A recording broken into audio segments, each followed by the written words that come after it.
말씀의 제목을 약속의 자녀라는 말씀으로 함께 은혜를 받고자 합니다.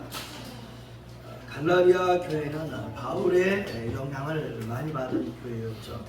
근데 오늘 본문의 말씀에 보게 되면은 갈라디아 교회 성도들의 연약함 내지는 뭐라 그럴까요? 도전이라고 할까요? 외부로부터의 도전.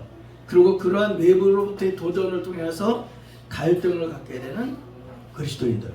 바로 이 모습이 갈라디아 교회 성도들의 모습이 아니었을까라는 것을 생각해 보게 됩니다. 그래서 오늘 성경의 말씀을 보게 되면은 바울은 여러분은 지금 어디에 있습니까? 라고 하는 그런 내용으로 질문하고 있습니다. 갈라디아 교회 성도들이 지금 어디에 있는가? 외부로부터는 그 당시에 예수님을 믿지 않는 그런 사람들, 그런 유대인들 또는 이방인들에게 도전과 위협을 받습니다. 그런가 하면은 예수 믿는 스스로들은 세상에서 어려움을 당하니까 믿음이 연약해지시는 그런 환경이 됩니다. 그럴 때 그들은 바울을 통해서 이런 메시지를 받게 되는 거죠. 여러분들은 율법 아래 있습니까? 복음 아래 있습니까? 이렇게 질문합니다. 그러면서 당시에 갈라디아 교회 성도들이 복음 안에 있는 것, 바로 하나님의 은혜 안에 있는 것을 여러분 확증하십시오. 이렇게 질문하고 있습니다. 오늘 사랑하는 성도 여러분, 우리들도 동일하지 않을까라는 생각을 봅니다. 세상에서 하나님의 자녀라는 모습으로 우리는 살아가고 있지만, 그런데 세상에서는 너희는 믿는 사람들에 대한 여러 가지의 도전과 또한 위협이 있습니다. 그런가 하면은 이단자들의 그런 모습을 통해서 교회조차도 위협을 받게 됩니다. 그럴 때 과연 우리는 어떤 상태에 어떤 위치에 있는가라는 거예요. 그래서 24절부터 26절에 보게 되면은 바울이 이 하갈과 사라 이야기를 하면서 두 언약이다 라고 말씀합니다. 사랑하는 성도 여러분, 하나님은 말씀을 통해서 두 언약을 말씀해 주셨습니다. 바로 이 언약은 시내산과 예루살렘이다 라고 표현합니다. 그런데 그 당시 시내산과 예루살렘은 유대인들이 바라보는, 또 유대인들의 삶을 좌우하는 곳이 시내산이고 예루살렘이었다고 한다면, 예수님은 그들에게 바로 이 땅의 예루살렘이 아니라 하늘에 있는 예루살렘이다 라는 말씀을 하면서 그들의 생각을, 다시 그들의 시선을 하나님을 향하게 만들어줍니다. 바울 당시 로마의 귀족 가정에서는 파이다고고스라고 하는 그런 사람을 두었습니다. 이 사람은 가정교사입니다. 다시 말하면 부모를 대신해서 아이가 성장해 가도록 그 가르침이나 의복이나 식사나 행동들을 가르치는 그런 가정교사였습니다. 그리고 이 가정교사는 학교를 데려다 주기도 했고 데려오기도 했고, 때로는 스승의 역할, 때로는 후견자의 역할을 했습니다. 그런데 이 선생님이, 이 가정교사가 가르치던 아동이 성인이 되게 되면은 그 역할은 거기서 멈추게 됩니다. 그러니까 성인이 되기 전까지 가정교사의 역할은 그 자녀보다 어떻게 보게 되면 더 역할이 크고 고난이 큰데, 그런데 이 자녀가 이제 성장해서 성인이 되게 되면은 이제는 그 역할이 달라지게 되는 거예요. 그래서 아무런 역할을 하지 못하게 된다는 거죠. 그러면서 바울은 이 부분을 갈라디아서 3장 24절을 통해서 이렇게 표현했습니다. 바로 이것을 율법과 믿음으로 비유를 했습니다. 그래서 갈라디아서 3장 24절에 보게 되면은 말씀하기를 이렇게 말씀합니다. 이같이 율법이 우리를 그리스도께 인도하는 초등교사가 되어, 이렇게 표현합니다. 그러니까 율법은 뭐 하는 거냐? 우리를 어떻게 한다는 거죠? 예수님께로 인도하는 가정교사 역할을 한다라는 거예요. 그리고 우리로 하여금 그 가정교사의 역할은 믿음으로 말미암아 의롭다함을 받게 하는 그 과정을 인도해준 역할을 하게 된다는 거죠. 바로 이것이 율법의 역할이라는 거예요. 그래서 과거의 성경에서는 이 부분을 몽학선생이라 이렇게 표현합니다. 그러니까 율법은 예수님께 인도하는 가정교사다, 몽학선생이다, 이렇게 표현했어요. 그리고 오늘 본문의 말씀의 24절에서는 그렇게 표현합니다. 이것은 비유니 이 여자들은 두 언약이다. 두 언약이다. 하나는 신의 산으로부터 종을 낳은 자요 곧 하갈이다, 이렇게 표현하죠. 그러니까 바로 이 율법은 하갈에게서 나온 이스마엘, 그래서 자유가 없다는 거예요. 육체를 따라서 낳은 자다, 이렇게 표현합니다. 그런가 하면은 사라에게서 난 자가 있는데 그는 이삭이다. 바로 이 이삭은 약속을 따라 난 자다, 이렇게 표현합니다. 약속을 따라 난 자다. 그러니까 약속은 뭐예요? 바로 예수 그리스도죠. 그래서 예수 그리스도를 믿는 사람, 이 사람이 어떤 사람이냐? 바로 자유자의 자녀가 되었다라는 거예요. 그러니까 율법에 의해서 좌우되는 사람이 아니라 율법을 지나서 복음에 의해서 그 약속에 좌우되는 하늘나라를 바라보는 하나님의 자녀가 되라, 이런 말씀이 됩니다. 사랑하는 성도 여러분, 바로 이것을 그냥 어떻게 보게 되면 외적으로는 다 똑같은 것 같아요. 왜? 자녀라고 하는 모습으로. 그렇지만 다른 게 있어요. 다른 건 뭐냐면 바로 율법이라고 하는 것을 주어져서 그것을 지키거나 그것을 알아야 되는데, 그런데 그것을 지나서 뭐예요? 그 율법에 알려주는 바로 예수 그리스도, 그 예수 그리스도에 좌우되는 삶, 이것이 하나님 우리에게 원하시는 모습이라는 거예요. 다시 말하면 어떤 사람은 율법을 보고 그 율법에 좌우되지만 오늘 갈라디아 교회 성도들은 그 율법의 이후에, 율법의 다음에 있는 복음, 바로 예수 그리스도에 의해서 좌우되라라는 말씀입니다. 오늘 우리 예강교회 성도 여러분, 오늘 저 여러분들은 바로 이 사라가 낳은 이삭과 같이 자유자의 자녀라. 그래서 우리는 어떤 사람이다? 약속의 자녀다. 할렐루야. 따라 보겠습니다. 나는 약속의 자녀다. 할렐루야. 이 율법은 주어진 거예요. 다시 말하면 우리 육신은 그냥 주어진 거예요. 근데 육신이 주어졌지만 이 주어진 것 자체가 하나님의 자녀가 되는 것이 아니라 약속, 하나님의 영, 성령에 의해서 부음을 받아서 변화돼서 거듭났을 때 바로 하나님의 자녀가 된다는 거예요. 그래서 우리는 하나님의 약속의 자녀가 되는 사람은 어떤 사람이냐? 하나님의 말씀에 인침을 받은 사람이에요. 다시 말하면 하나님의 말씀을 아멘하고 받고 그 말씀을 약속으로 받은 사람이 하나님의 자녀가 된다는 거예요. 그런 의미에서 우리는 약속의 말씀이 있어야 됩니다. 할렐루야. 하나님의 약속의 말씀이 있어야 돼요. 그래서 한때는 한 이단이 그렇게 했죠. 당신이 언제 구원을 받았습니까? 그러면은 몇 날, 며칠, 몇 시에 어떻게 이렇게 질문하니까 사람들이 그냥 입이 다물어지는 거예요. 근데 중요한 것은 뭐냐? 내가 비록 그 날, 그 시를 알지 못한다 할지라도 하나님의 말씀을 통해서 내가 변화받을 때, 거듭날 때 하나님의 자녀가 된다는 거죠. 그래서 요한복음 3장 1절에 보게 되면은 니고데모라고 하는 유대인 관원이 그것도 밤중에 예수님을 찾아옵니다. 그리고 예수님을 찾아왔을 때 예수님이 니고데모에게 그렇게 말씀하시죠. 사람이 거듭나지 아니하면은 하나님 나라를 볼 수 없느니라. 네. 내가 이 사라처럼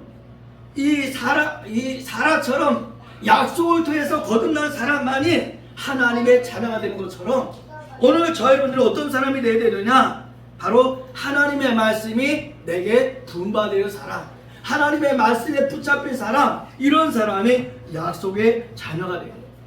그러면 사랑하는 성도 여러분, 오늘 우리는 어떤 환경이든지 간에 하나님 말씀에 붙잡힌 하나님의 자녀로서의 확증이 있는 저와 여러분 되기를 주님의 이름으로 축복합니다. 두 번째는 오늘 말씀의 이후에 보게 되면 28절 29절에 그렇게 말씀합니다. 28절 보면 형제들아 너희는 이삭과 같이 약속의 자녀라. 그러나 그때에 육체를 따라난 자가 성령을 따라난 자를 박해한 것 같이 이제도 그러하도다. 예. 육체를 따라난 자가 성령을 따라난 자를 어떻게 했다? 핍박했다는 거예요. 힘들게 만들었다는 거예요. 근데 너희는 무엇이다? 이삭과 같이 약속의 자녀다. 다시 말하면 예수 믿는 사람들이 고난을 당하는 것, 그 고난을 당하는 것이 당연하다는 거예요. 따라해 보십시다. 예수 믿는 것이, 예수 믿는 사람이 고난을 당하는 것이 당연하다. 할렐루야. 왜 그렇게 말할 수 있습니까? 물론 오늘 본문의 말씀에서도 그렇게 말씀하고 있지만 예수님이 어떻게 하셨어요? 고난을 당하셨습니다. 왜 고난을 당해야 되는 거예요? 죄값 때문에. 그래서 예수님께서 우리 죄를 위해서, 죄를 감당하기 위해서 고난 당하셨어요. 그리고 그 예수님이 말씀하시죠. 너희가 나를 따르려거든 뭘 가지고 나를 따라라? 너희의 십자가를 지고 나를 따라라. 할렐루야. 예. 예수님을 따르는 사람들은 십자가를 지고 예수님을 따라야 된다. 그것이 뭐 나무로 만들거나 쇠로 만들거나 한 그 십자가를 지고 예수님을 따르는 것이 아니라 바로 우리 자신이 예수님께서 우리 죄를 위해 십자가를 지는 것처럼 우리에게 주어지는 십자가 그 고난을 우리도 지고 가야 된다는 거예요. 오늘 그런 저와 여러분 되기를 주님의 이름으로 축복합니다. 갈라디아 교회 성도들은 이삭처럼 약속의 자녀였습니다. 오늘 말씀을 전하는 저나 여러분도 오늘 이 갈라디아 교회 성도들처럼 하나님의 말씀의 약속의 자녀입니다. 그런데 당하는 건 뭐예요? 고난이 있다는 거예요. 믿지 않는 사람들에게 아니면 이단자들에게 고난을 당해요. 그런데 그게 아니라는 거예요. 갈라디아 4장 4절에서 7절까지 말씀을 보게 되면은 바울은 또 이렇게 말씀합니다. 4절에 보면 때가 참에 하나님이 그 아들을 보내사 여자에게서 나게 하시고 율법 아래 나게 하신 것은 율법 아래 있는 자들을 속량하시고 우리로 아들의 명분을 얻게 하려 하심이라. 자, 율법은 그냥 아무 가치가 없는 것이 아니라 율법을 통해서 무엇을 알게 한다는 거예요? 바로 우리가 율법 아래 있어서 죄인이구나 라는 사실을 알게 하시고, 그리고 그 죄 가운데서 우리를 속량하시고 어떻게 됐다고요? 우리를 아들의 명분을 얻게 하려 하심이라. 할렐루야.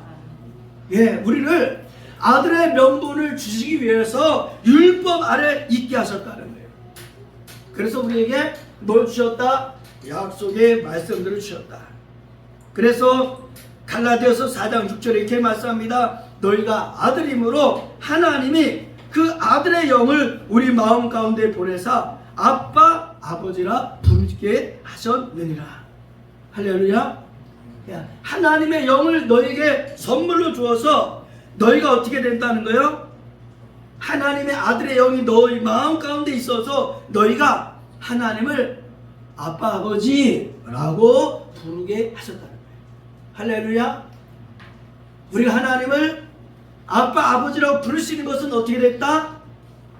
너희의 마음에 하나님의 영을 부어주셔서, 그 아들의 영을 부어주셔서, 이 사실을 믿는 저와 여러분 되기를 주님의 이름으로 축복합니다. 그래서 그 다음에는 어떻게 된다고 그랬어요? 갈라디아서 4장 7절에 보게 되면은 그러므로 내가 이제는 이후부터는 종이 아니요 아들이니 이렇게 말씀합니다. 따르겠습니다. 이제는 종이 아니요 아들이다. 할렐루야. 예, 그래서 우리는 하나님의 자녀라는 확증이 우리 자신에게 있어야 돼요. 바울은 로마 교회 성도들에게는 또 이렇게 표현했습니다. 로마서 8장 17절에 보게 되면 이렇게 표현합니다. 자녀이면 또한 상속자 곧 하나님의 상속자요 그리스도와 함께한 상속자니 우리가 그와 함께 영광을 받기 위하여 고난도 함께 받아야 할지니라. 할렐루야. 우리에겐 이미 뭐가 있다? 영광이 약속되어 있다는 거예요. 그런데 그 영광을 받기 위해서 무엇이 있다? 그 전에 고난도 받아야 된다. 사랑하는 성도 여러분, 고난이 우리에게 있을 때에 그 고난을 피해가는 것이 아니라 그 고난 뒤에 있는 하나님의 영광을 바라보는 믿음의 사람이 되기를 주님의 이름으로 축복합니다. 그런가 하면 베드로는 베드로전서 4장 13절에서 16절을 통해서 이렇게 표현합니다. 오히려 너희가 그리스도의 고난에 참여하는 것으로 어떻게 해라? 즐거워해라. 한번 따라해봅니다. 그리스도의 고난에 참여하는 것을 즐거워해라. 할렐루야. 예. 오히려 너희가 그리스도의 고난에 참여하는 것을 너희는 즐거워하는 사람이 되라. 이렇게 표현합니다. 그런가 하면은 그 뒤에는 그리스도의 이름으로 치욕을 당하면 복 있는 자로다. 이렇게 표현합니다. 뭐라고요? 예수님 때문에 치욕을 당하면 복 있는 사람이다. 이렇게 표현합니다. 그러니까 당시 베드로 시대나 이 바울 당시 갈라디아 교회 성도들이나 예수 믿으면서 고난이 있었던 거예요. 근데 그 고난을 당할 때에 어떻게 해라? 고난을 감당해라. 이렇게 말씀드립니다. 그리고 베드로전서 4장 16절에서는 베드로는 이렇게 표현합니다. 만일 그리스도인으로 고난을 받으면 부끄러워하지 말고 도리어 그 이름으로 하나님께 영광을 돌려라. 마치 누구의 모습처럼? 스데반처럼. 스데반은 복음을 전합니다. 하나님의 아들 예수 그리스도가 바로 여러분들이 죽인 그분입니다 라고 예수를 전하면서 유대인들에게 돌로 죽임을 당하죠. 그런데 그런 고난을 당하면서 스데반은 어떻게 했어요? 어떻게 그런 기도를 할 수 있었을까? 하나님, 저들을 사하여 주옵소서. 저들이 하는 일을 알지 못합니다. 저들을 사해달라. 저들이 하는 일을 알지 못합니다. 그러면서 하나님 앞에 기도하는데 그 얼굴이 마치 어떤 얼굴이었다? 천사의 얼굴과 같았다. 그러니까 사랑하는 성도 여러분, 오늘 저 여러분들이 예수를 믿으면서 고난당할 때에 예수님 때문에 당하는 고난이라면 오히려 기뻐하는 저와 여러분이 되어야 될 줄로 믿습니다. 어떻게 보게 되면 초대교회는 고난받는 교회였다고 말할 수 있습니다. 히브리서 11장 35절부터 38절에 보게 되면 고난받는 사람들의 모습이 기록되어 있습니다. 그 성경은 이렇게 표현합니다. 그들은 더 좋은 부활을 얻고자 해서 심한 고문을 받되 구차하게 풀려나기를 원하지 않았다. 그런가 하면 어떤 사람들은 조롱을 당하고 채찍질을 당하고 결박을 당하고 옥에 갇히기를 수없이 했다. 그런가 하면은 돌로 침을 당했고 톱으로 켬을 당했고 어떻게 됐다는 거예요? 예수 믿는 것 때문에 톱으로 사람을 썰어서 죽였다는 거죠. 뿐만이 아니었습니다. 불 속에 또 기름가마에도 던짐을 당하고 말할 수 없는 시험과 칼로 죽임을 당하고 그리고 그런 것들을 피해서 광야로 사람들이 없는 광야로 가는데 거기에서 무엇을 입었다? 양과 염소의 가죽을 입고 마치 양처럼 염소처럼 광야를 유리하는 떠들이가 되었다. 이것이 바로 초대교회의 고난당한 사람들의 모습이었다는 거예요. 그래서 이런 사람들은 그 뒤에 뭐라고 말씀했느냐? 세상이 감당하지 못한 사람들이다. 이렇게 표현합니다. 왜요? 하나님께 속했기 때문에 세상이 감당할 수 없었다는 거예요. 사랑하는 성도 여러분, 예수를 믿는 것 때문에 어려움을 당하고 있습니까? 그러면 하나님 앞에 감사하는 저와 여러분 되기를 주님의 이름으로 축복합니다. 마지막으로 세 번째 말씀해 보게 되면은 30절 31절에 이렇게 말씀하죠. 성경이 무엇을 말하느냐? 여종과 그 아들을 내쫓으라. 여종의 아들이 자유는 여자의 아들과 더불어 유업을 얻지 못하느니라. 이렇게 말씀합니다. 그러니까 하갈이 낳은 이스마엘과 사라가 낳은 이삭이 한 집에서 살 수 없었다는 거예요. 그래서 어떻게 해라? 하갈과 이스마엘을 내쫓아라. 사랑하는 성도 여러분, 성경은 이 말씀을 갖다 비유다라고 표현합니다. 비유다. 물론 성경의 역사에 보게 되면 하갈과 또 이스마엘이 아브라함 집에서 쫓겨났습니다. 그런 역사적인 사실을 통해서 이것이 비유다라고 말씀합니다. 오늘 사랑하는 성도 여러분, 오늘 저희 여러분의 삶 속에서도 우리는 결단을 촉구받고 있는 거예요. 어떻게 하라는 거예요? 우리도 우리 안에 있는 하갈과 무엇을? 이스마엘을 내쫓으라는 거예요. 이것은 뭐예요? 약속이 없는 것들.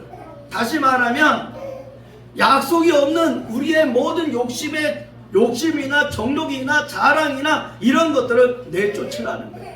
우리 안에는 뭐가 있어야 된다는 거예요? 오직 약속이 있어야 된다. 약속이 뭐예요? 하나님의 말씀이 되는 거죠. 그리고 예수님이 말씀하신 성령의 기름 부심입니다. 오늘 저희 여러분들에게 어떤 사람이 되어야 되느냐?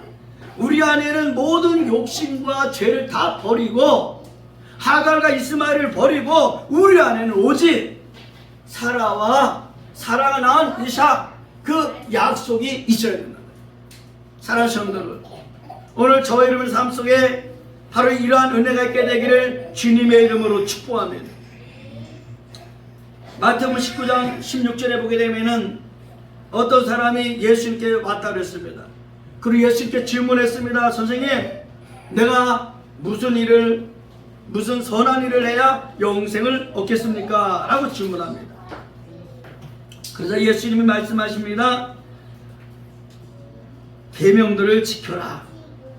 그러자 이 젊은이가 또 질문합니다. 어떤 계명이요? 그래서 예수님 답변을 주셨죠. 살인하지 말아라, 간음하지 말아라, 도둑질하지 말아라, 거짓 증언하지 말아라, 내 부모를 공경하라, 내 이웃을 내 자신같이 사랑해라. 그러자 청년이 대답합니다. 제가 그것은 다 지켰습니다. 또 뭘 할까요? 근데 예수님이 전혀 다른 말씀하시죠. 내 소유를 다 팔아서 가난한 자에게 주고 나를 따라와라. 저는 이 말씀을 읽으면서 그런 생각이 들어갑니다. 여러분, 영생은, 은혜는, 구원은 내가 하는 게 아니에요. 바로 내가 가지고 있는 그 모든 것들은 내가 다 했는데 그게 아니라는 거예요. 그리고 예수님 뭐라 그러셨어요? 그걸 다 팔아라. 여기 팔라고 하는 말씀은 팔라고 하는 그런 직접적인 의미도 있지만은 그것보다 이것이 더 중요하다라는 의미예요. 그러니까 자기가 가지고 있는 그 모든 것들, 자기의 어떤 명예, 지식, 권위, 그 모든 것들보다도 그것을 뒤로 하고 어떻게 해라? 예수를 따르라는 거예요. 그 예수가 뭡니까? 구원입니다. 구원이다. 사랑하는 예강교회 성도 여러분, 그 청년은 재물이 많아서 그만 예수님을 따른 것이 아니라 근심하며 돌아갔다 그랬어요. 그래서 이 청년은 어떻게 됐을까요? 예수님을 따르지 못한 모습으로 성경은 기록되어 있습니다. 오늘 세상이 그 모든 것을 중요하게 여기고 예수님보다도 더 내가 갖고 있는 모든 것들을 중요하게 여기면 우리는 이 젊은이처럼 예수님을 따르지 못하는 거예요. 예수님을 따르는 사람은 어떤 사람이냐? 바로 예수님의 말씀처럼, 하나님의 말씀처럼 약속의 자녀가 될 때, 성령의 사람이 될 때, 거듭난 사람이 될 때 예수님을 따르게 돼요. 이런 사람이 어떤 사람이다? 약속의 자녀다. 사랑하는 우리 예강교회 성도 여러분, 우리는 이제까지 예수님을 주님으로, 하나님을 아버지로 믿고 나왔습니다. 근데 오늘 본문의 말씀을 통해서 너희는 약속의 자녀인가? 라고 질문을 합니다. 이 질문 앞에 아멘 고백할 수 있는 우리 모두가 되기를 예수님의 이름으로 축복합니다. 기도하겠습니다.